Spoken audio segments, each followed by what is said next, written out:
How to make full screen video in CapCut. Hi everyone, I'm here to assist you today. Without any delay, let's jump right in. First, open CapCut. Click on New Project and then add your video. After you have added your video, simply at the bottom scroll to the left and you'll find ratio. Click on ratio.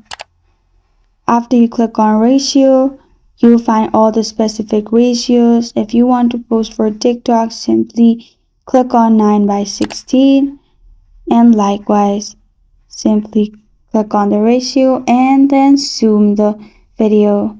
As you can see, it's full screen now.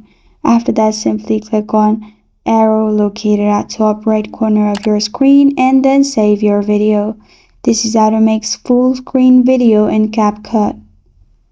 Thank you for joining me today. If this video helps you out, please leave a like and subscribe for more. Got a question or want to suggest the topic? Comment below. Thank you for watching.